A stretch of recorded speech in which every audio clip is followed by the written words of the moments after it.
आपको पिछली स्लाइड के माध्यम से समझाया, जब भी किसी व्यक्ति को आप प्रेजेंटेशन देना चाहते हैं तो प्रेजेंटेशन देने से पहले जो हिदायतें मैंने आपको बताई है, ध्यान में रखने वाली जो बातें आपको बताई है, आपको क्या नहीं करना है और क्या आपको करना चाहिए, तब आप उस व्यक्ति को सही तरीके से प्लान सुनने के लिए एग्री कर सकते हैं।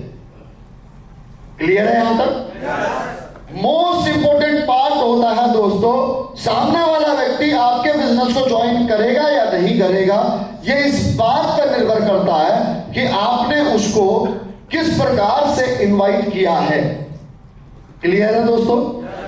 अब दोस्तों सबसे पहली चीज मैं आपको यहां पर बताना चाहूंगा, जब भी आप किसी इंसान को इनविटेशन दे रहे हैं तो इनविटेशन देते समय हेजिटेट ना करें। चाहे सामने वाला व्यक्ति आपसे शिक्षा के मामले में या फिर आय के मामले में, पद के मामले में, कद के मामले में, जाति के मामले में, धर्म के मामले में, किसी भी प्रकार से आप सामने वाले व्यक्ति को इस बिजनेस में आमंत्रित करने से संकोच ना करें, प्रीजज ना करें। यह मैं आपको अगली स्लाइड में समझाऊंगा।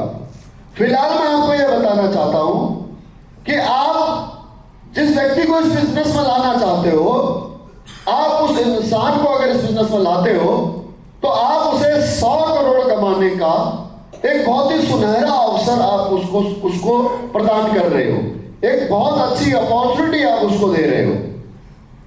अगर आप यहां पर संकोच करते हो तो दोस्तों आपका जो आइडिया है, आपका जो प्रेजेंटेशन है, वो सामने वाले व्यक्ति को क्लिक नहीं करेगा। मैं एक एग्जांपल के माध्यम से आपको समझाऊंगा। अगर आप लोगों ने रिसेंट में एक सोनी टीवी के ऊपर बहुत अच्छा एक बिजनेस एंटरप्रेन्योर्स के लिए एक बहुत अच्छा रियलिटी शो चलाया था, शार्क टैंक करके, राइट? अगर आपने देखा हो तो प्लीज रेज योर हैंड। देखा है? अब शार्क टैंक के अंदर जो वहां पर रियलिटी शोज के अंदर जो इन्वेस्टर्स हैं वो यूनिकॉर्न है। यूनिकॉर्न मतलब जिन्होंने करोड़ों, हजारों करोड़ों की कंपनी बना ली है, बिलियन डॉलर्स की कंपनी बना ली है। तो ये वो लोग हैं। अब इनके पास में एक आम इंसान आता है, अपना एक नॉर्मल सा आइडिया लेकर के, एक आइडिया लेकर के आता है जो हो सकता है उन इन्वेस्टर को वो नॉर्मल लगे या फिर उन इन्वेस्टर को वो यूनिक लगे। इंपॉर्टेंट क्या है कि आपके पास में एक आइडिया है, आप में से कोई व्यक्ति जो डायरेक्ट सेलिंग बिजनेस कर रहा है, वो व्यक्ति शार्क टैंक में गया और जाकर के उन इन्वेस्टर के सामने अपना आइडिया रखता है कि सर मेरे पास एक बिजनेस है, एक बिजनेस आइडिया है, जिस बिजनेस आइडिया में हर व्यक्ति पैसा कमा सकता है। पूछे कैसे? आपने उनको आइडिया बताया कि सर ये बहुत आसान बिजनेस है, इस बिजनेस में करोड़ों की सेल हो सकती है, अरबों की सेल हो सकती है, खरबों की सेल हो सकती है। करना क्या होगा इसके लिए? इसके लिए सर कुछ नहीं करना होगा, आपको वन टाइम जो है प्रोडक्ट परचेज करने होंगे। उसके बाद में आपने इस प्रोडक्ट से रिलेटेड आपको अपना एक कस्टमर्स का नेटवर्क बनाना होगा और उस कस्टमर के नेटवर्क से आप यहां से करोड़ों रुपए जिंदगी भर एक रिकरिंग इनकम के माध्यम से के तौर पर कमा सकते हो। उनको आइडिया पसंद आया, आपकी प्रेजेंटेशन अच्छी थी, उन्होंने आपका टोटल टर्नओवर पूछा, अभी तक कितना कमा लिया, ये सारी चीज समझ में आ जाएगा तो बिजनेस आपको इन्वेस्ट कर देंगे। अब मान लीजिए किसी इन्वेस्टर ने 1 करोड़ रुपया आपके कंपनी में इन्वेस्ट किया, आपके उस आइडिया पे इन्वेस्ट किया, तो दोस्तों उस आइडिया से पहले वो उस जो प्रेजेंटेशन दे रहा है उस प्रेजेंटेटर के ऊपर वो पैसा लगाते हैं कि यार ये बंदे की प्रेजेंटेशन बहुत अच्छी है, इस बंदे के आइडिया में भी दम है, चलो एक रिस्क लेकर के देखते हैं। एक अनजान व्यक्ति को भी 50 लाख से लेकर के 1 करोड़, 2 करोड़, 3 करोड़ रुपए तक पिछले सीजन में शार्क टैंक में इन्वेस्टर्स ने दिया है। इसी प्रकार से हम अपने बिजनेस आइडिया को लेकर के जाते हैं, किसके पास में? किसी अनजान व्यक्ति के पास नहीं लेकर के जाते, बल्कि अपने जानने पहचानने वाले के पास लेकर के जाते हैं। अब वो क्यों मना करता है? क्योंकि दोस्तों कहीं ना कहीं आपके आइडिया जो है आप उसको सही तरीके से रिप्रेजेंट नहीं कर पा रहे हो। ऐसा थोड़ी है कि जो शार्क टैंक में इन्वेस्टर बैठे हैं उनको सब चीज का नॉलेज है। शार्क टैंक में जो इन्वेस्टर हैं, फोर्ड कंपनी का मालिक अमन गुप्ता, शादी.com का मालिक, या आपके लेंस का चश्मे का मालिक, राइट, क्या नाम है उसका, पीयूष बंसल, राइट, ये वो लोग हैं जो अपने अपने सेक्टर में काम करते हैं, लेकिन इन्होंने दूसरे सेक्टर में भी तो इन्वेस्ट किया जिस सेक्टर के बारे में जानते नहीं है। लेकिन इसमें सबसे इंपॉर्टेंट क्या है, जिस सेक्टर के बारे में जानते नहीं है और जो उनके पास में आइडिया लेकर के आया है उस व्यक्ति को भी नहीं जानते, उसके बावजूद करोड़ों रुपए की इन्वेस्टमेंट करते हैं। क्यों? क्योंकि आइडिया की प्रेजेंटेशन में दम होता है। समझ में आई बात? तो आपके साथ यहां पर तो इन्वेस्टमेंट भी नहीं करनी है किसी ने, यहां पर तो बहुत सिंपल सा है कि सामने वाले व्यक्ति को आपको ब्रांड चेंज कराना है। जो एग्जिस्टिंग ब्रांड वो यूज करता है, जो टूथपेस्ट वो यूज करता है, उस टूथपेस्ट को चेंज कराना है, उस दुकान को चेंज कराना, जिस दुकान से वो सामान खरीदता है, दुकान चेंज कराना, ब्रांड चेंज कराना है। और अगर आप इसमें भी अगर कामयाब नहीं हो पाते हो तो कहीं ना कहीं सबसे बड़ी जो प्रॉब्लम है वो है आपके इन्विटेशन में, कि आप उसे सही ढंग से समझा नहीं पा रहे हो कि आपको बात किस बारे में करनी है। इस वजह से ही आपके 1-to-1 प्लान फेल होते हैं। इस वजह से ही आपके सेमिनार से, आधे सेमिनार से लोग उठ करके चले जाते हैं। पूरा सेमिनार सुनने के बावजूद भी चुपचाप मन में कई सवाल लिए लोग चले जाते हैं। अरे अगर उनको डाउट होगा, अगर आइडिया पसंद आया है तो वो आपके सामने पक्का सवाल रखेंगे, और सवाल रखेंगे, डाउट रखेंगे तो आप उनको क्लियर करोगे तो वो आपके साथ में एसोसिएट होने के लिए राजी हो जाएंगे। तो दिक्कत कहां है? दिक्कत है कि आप उनको सही तरीके से समझा नहीं पाए कि आखिर आप किस कॉन्सेप्ट के बारे में बात करने वाले हैं। इसी को इनविटेशन कहते हैं दोस्तों।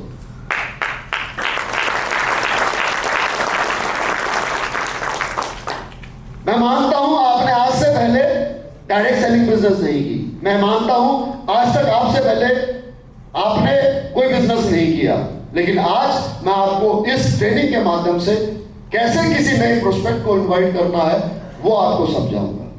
दोस्तों, हमारे पास जो प्रोस्पेक्ट है वो प्रोस्पेक्ट्स की कैटेगरी अलग अलग होती है। पहली कैटेगरी वो है जो हमारे बहुत नियर एंड डियर है, बहुत क्लोज है, उनको कैसे इनवाइट किया जाए।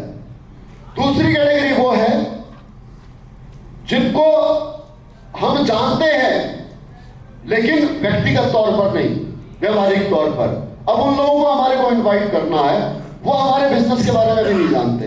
एक कैटेगरी वो है जो ऑलरेडी जानते हैं आपको सोशल मीडिया के माध्यम से, या फिर आपकी पिछले दिनों की डायरेक्ट सेलिंग बिजनेस की गतिविधियों को देखते हुए उनको ये पता लग गया कि आप कोई डायरेक्ट सेलिंग कंपनी करते हैं, या फिर आप किसी ऐसे व्यक्ति से मिलते हैं जो पहले ही किसी ने डायरेक्ट सेलिंग की हुई है। तो कैसे इन प्रोस्पेक्टों को अलग अलग कैटेगरी वाइज इनवाइट किया जाए? बेस चेंज नहीं होगा, बेसिक चेंज नहीं होगा, लेकिन सबको इनवाइट करने का तरीका जरूर अलग अलग होगा। एग्जांपल के तौर पर वीरेंद्र सर आइए स्टेज पर, मैं आपको समझाता हूं कि कैसे किसी को इनवाइट किया जाए। मान लीजिए कि वीरेंद्र सर हैं, वीरेंद्र सर और मैं क्लास फेलो हैं, साथ के साथ में दोस्तों हमने पढ़ाई की है और हम दोनों एक दूसरे को भली भांति पिछले कई सालों से जानते हैं। ये मुझे बिजनेस के बारे में भी इनको पता है कि मैं ये बिजनेस भी करता हूं। इनको कहीं सोशल मीडिया के माध्यम से पता लगा या मेरी एक्टिविटी के माध्यम से इनको पता लगा, किसी थर्ड पर्सन ने बताया, व्हाटसोएवर। अब मुझे इनको इस बिजनेस के बारे में समझाना है तो मोस्ट इंपोर्टेंट है इन्विटेशन। मुझे इनको किसी सेमिनार में लेकर के आना है या मुझे इनको 1-to-1 प्लान खुद देना है या अपलाइन से दिलवाना है, तो मेरी बातचीत इनसे कैसे होनी चाहिए। हमारी बात होती है एक दिन फोन के ऊपर, कई सालों के बाद में, एक लंबे अरसे के बाद में, तो मेरी कॉन्वर्सेशन क्या होगी? हमारी कॉन्वर्सेशन होती है सबसे पहले हाय हेलो से, नमस्कार से। कैसे हो वीरेंद्र भाई? सब ठीक ठाक घर परिवार में और सब कुशल मंगल? जॉब कैसी चल रही है? बच्चे क्या कर रहे हैं? कौन कौन सी क्लास में पढ़ रहे हैं? एक लंबे अरसे से हमारी बातचीत हुई है। काफी लंबे समय के अंतराल के बाद में, शायद स्कूल से निकलने के बाद में और हमारी जॉब करने के दौरान हमारी पिछले कई सालों से बात ही नहीं हुई है। तो पहली बार बात होती है तो हमें ये गलती नहीं करनी है कि हमारे को पहले शुरुआत में अपने बिजनेस के बारे में बताना है। ये बार बार उत्सुक हो रहे हैं, एक्साइटेड हो रहे हैं, यार भंडारी भाई बता तो सही, तू कर क्या रहा है? मैंने तेरी यार स्लाइड देख, तेरी फेसबुक देखी, तू तो यार हीरो बन गया है, तू क्या कर रहा है बता तो सही। दोस्तों पेशेंस रखना है, एकदम से आपको ओवरड्रा नहीं होना है, आप कंट्रोल में रहना है। और आपको सबसे पहले इससे बात करके इसके परिवार के बारे में बात करनी है, उस व्यक्ति के घर के बारे में बात करनी है, उसकी जॉब कैसी चल रही है उसके बारे में बात करनी है, आगे उसकी फ्यूचर प्लानिंग क्या है उसके बारे में बात करनी है। क्लियर यहां तक? ये सब कर लिया। अब मुझे बातों बातों में पता लगा कि इनकी माता जी को पैरालिसिस है, और पिछले कई सालों से, जब इतनी लंबी कॉन्वर्सेशन हुई है, लगभग आधे घंटे की कॉन्वर्सेशन में मुझे यह पता लगा, आधा घंटा मैंने केवल इनको बोलने दिया और सुना है, और आधे घंटे की कॉन्वर्सेशन में मैंने जब इनसे बातचीत से पता लगा, घर के बारे में पूछा, तो पता लगा माता जी को पैरालिसिस है। अब फिर उसके बाद में मुझे आइडिया मिल गया, अब मुझे किस तरीके से अपनी प्रेजेंटेशन के बारे में इनसे बात करनी है, काम के बारे में बात करनी है। फिर उसके बाद में मैंने दोस्तों सीधे बताया अपने बारे में कि ऐसे ऐसे यार, मैं भी स्कूल पास आउट होने के बाद में आर्मी में भर्ती हो गया था, और आर्मी में भर्ती होने के बाद में फिर मुझे बिजनेस अपॉर्चुनिटी कैसे मिली, मैं क्या कर रहा हूं, अपने हेल्थ के बारे में बताया, और फिर बताया कि यार माता जी के लिए भी, पैरालिसिस के लिए भी हमारे पास प्रोडक्ट है, आप एक बार ट्राई कर सकते हो। मैंने इनको दोस्तों कोई प्लान नहीं दिया, लगभग 45 मिनट की कन्वर्सेशन का ये निचोड़ निकला कि इन्होंने, रात को हमारी बात हुई है और अगले दिन इन्होंने पैसे डाल दिए बिना प्लान प्रेजेंटेशन के। ये होता है जब हम हॉट लिस्ट में बात करते हैं, राइट। लेकिन आप सामने वाले व्यक्ति को इनवाइट कैसे करेंगे, ये इस बात पर डिपेंड करेगा कि आपने सामने वाले को सुना कितनी देर है। जब आप सुनेंगे तो आपको कहीं ना कहीं उसकी वीकनेस पता लग जाएगी। हो सकता है सामने वाला व्यक्ति पैसे से प्रॉब्लम परेशान हो सकता है बच्चे के लिए परेशान हो, कुछ भी हो, राइट। या फिर उससे इस समय पर इस बिजनेस के बारे में बात करने का राइट टाइम ना हो। अब यही व्यक्ति अगर मेरे को फोन पर न मिल करके, सोशल मीडिया के माध्यम से न मिल करके, अगर फिजिकली मिले, हम एक ही गांव में रह रहे हैं, फिजिकली मिले, तब मुझे क्या करना होगा? मेरी लिस्ट में तो पहले से ही मेरे अंदर सर हैं, मुझे इनको कैसे इस बिजनेस के लिए इनवाइट करना है? मुझे एनी हाउ कंडीशन के अंदर इनसे रिलेशन बिल्ड करने पड़ेंगे। चलते फिरते सोशल मीडिया के माध्यम से, व्हाट्सएप के माध्यम से, कई शादी ब्याह में मिल रहे हैं, तो इनसे रिलेशन बिल्ड कर चुका हूं, मैं बिल्ड कर चुका हूं। अब ये इनविटेशन करने के लिए तैयार, इनविटेशन करने के लिए मैं अब तैयार हूं। अब किसी दिन एक ऐसा वक्त आता है जब मेरी इनसे अकेले में मुलाकात होती है, चाहे वो राह चलते हुई हो, चाहे किसी दुकान पर बैठे हुए हो तब हुई हो, चाहे किसी शादी ब्याह में हो, मैं एक कोने में ले जाऊंगा, अगर कहीं भीड़ में भी है तो एक कोने में ले जा करके बात करूंगा कि बीरू भाई, आपको पता ही है मैं पिछले कुछ समय से डायरेक्ट सेलिंग बिजनेस कर रहा हूं और काफी अच्छा काम है, बहुत अच्छा काम है, मुझे बड़ी खुशी मिल रही है, और मैं आपको भी इस बिजनेस आइडिया के बारे में शेयर करना चाहता हूं। मुझे ऐसा लगता है कि आप भी इस बिजनेस को कर सकते हो। आप अगर, आपके पास में अगर समय हो तो इस संडे को हल्द्वानी में सेमिनार हो रहा है, आप उस सेमिनार में अगर टाइम निकाल सको तो, क्या इस संडे को आपके पास में समय होगा? अगर ये कहते हैं कि नहीं यार समय नहीं है, तो फोर्स नहीं करना है, ये नहीं कहना यार आधे घंटे के लिए आ जाना। अगर ये कहते हैं नहीं टाइम है, तो बोला ठीक है यार 2 घंटे का टाइम निकाल करके आना। काफी एक हेल्दी डिस्कशन होने वाला है, और इस बिजनेस के बारे में बताने के लिए मेरे वो गुरु आने वाले हैं जिन्होंने मेरी उंगली पकड़ करके मेरे को यहां तक पहुंचाया है। मैंने उनके जैसे सक्सेसफुल पर्सनालिटी आज तक नहीं देखी। वो हमारा कोई वैसे तो ब्लड रिलेशन नहीं है, आर्मी के थ्रू ही हमारी उनसे मुलाकात हुई थी, म्यूचुअल फ्रेंड थे, और लेकिन आज वो मेरे गुरु हैं, मेरे बड़े भाई से ही बढ़ करके हैं, मेरे लिए वो सब कुछ है। उन्होंने मेरे को जिंदगी बदलने का एक बेहतरीन रास्ता दिया है। तो वो बहुत नॉलेज वाले व्यक्ति हैं। आज उनका जो नॉलेज है, उस नॉलेज की बदौलत पूरे देश के अंदर लाखों लोगों ने अपनी जिंदगी बदली है, करोड़ों लोग जिंदगी बदलने वाले हैं। मैं दावे के साथ कह सकता हूं बीरू भाई, अगर आप एक बार अगर आप उनको सुन लो ना, बेशक चाहे आप मेरे साथ एसोसिएट मत होना, बेशक चाहे मेरे साथ काम मत करना, लेकिन आपसे उनको सीखने को बहुत कुछ मिलेगा। आप उनके फैन हुए बगैर रहोगे नहीं।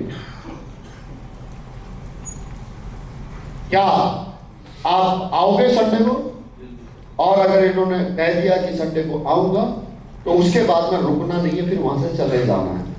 क्योंकि अब ये हो सकता है आपसे कंपनी के बारे में पूछे, काम के बारे में पूछे, प्रोडक्ट के बारे में पूछे, कितना पैसा लगाना पड़ेगा ये पूछे, कैसे काम करना होगा ये पूछे। तो आपने 2 घंटे की प्रेजेंटेशन को 5 मिनट में खत्म कर दिया, और जब 2 घंटे की प्रेजेंटेशन 5 मिनट में खत्म हो जाएगी तो इनको उतना ही समझ में आएगा। एक बात आप समझाओ, 100 करोड़ का बिजनेस क्या 5 मिनट में समझाया जा सकता है? 2 घंटे भी कम पड़ते हैं, यस और नो? तो दोस्तों, अगर इस प्रकार से अगर आप इनवाइट करेंगे और वो सेमिनार में आ जाते हैं, तो जुड़ने के चांस यही से बन जाते हैं, यस और नो?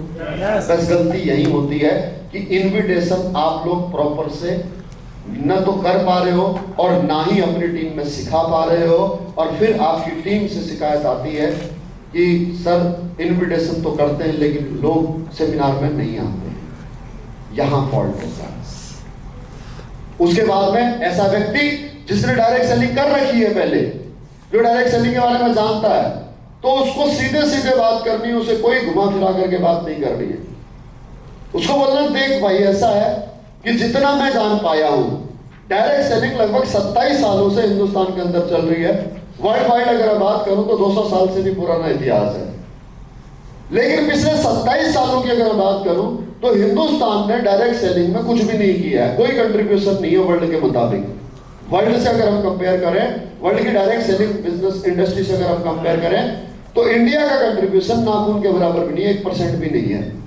जबकि इतनी बड़ी कंट्री है हमारी, चाइना के बाद में सबसे बड़ी पॉपुलेशन वाली कंट्री है। पूरा वर्ल्ड इस कंट्री को सबसे बड़े बिजनेस हब के बारे में देखता के नजरिए से देखता है चाइना के बाद। फिर भी बावजूद उसके डायरेक्ट सेलिंग बिजनेस ने कोई ग्रोथ नहीं कर पाई। उसके पीछे क्या कारण रहा होगा? कुछ ना कुछ तो रीजन रहा होगा। मुझे लगता है जितना मैं समझ पाया हूं इतने दिनों में, डायरेक्ट सेलिंग करने के लिए, डायरेक्ट सेलिंग कंपनी की ग्रोथ का होने के लिए, डायरेक्ट सेलिंग में सक्सेस होने के लिए जो मोस्ट इंपोर्टेंट होती है चीजें, वो होती है कंपनी सही होनी चाहिए, प्रोडक्ट जिसके माध्यम से आप लोगों को अपने साथ जोड़ते हैं वो उनके इस्तेमाल के होने चाहिए, यूज वो कर सके, कंज्यूम वो कर सके, क्वालिटी होनी चाहिए, कस्टमर की जेब में वो आसानी से उस जेब से वो पैसा खर्च कर सके, ऐसे होने चाहिए। एजुकेशन सिस्टम उस कंपनी का अच्छा होना चाहिए, सपोर्ट सिस्टम उसका अच्छा होना चाहिए, लीडरशिप उसकी अच्छी होनी चाहिए। मुझे तो बाकी कंपनियों के बारे में नहीं पता है, लेकिन अगर आप बात करो हमारी कंपनी एसलीपीएस वेलनेस प्राइवेट लिमिटेड की, दोस्त एक बार इस पूरे सिस्टम को समझ ले, तू चल सेमिनार में, एक बार तू मेरे अपलाइन को सुन ले, पूरे कॉन्सेप्ट को समझ ले। मैं गारंटी दे रहा हूं आपको, अगर आपको कोई भी एक लूप होल मिल जाए हमारी इस कंपनी के अंदर, तो तेरे जुड़ने की बात तो बहुत दूर है, मुझे बताना कि भाई तेरी कंपनी के अंदर ये कमी है, मैं भी काम नहीं करूंगा, मैं भी इस काम को छोड़ दूंगा, लेकिन तेरे से रिक्वेस्ट है कि एक बार सेमिनार में चल।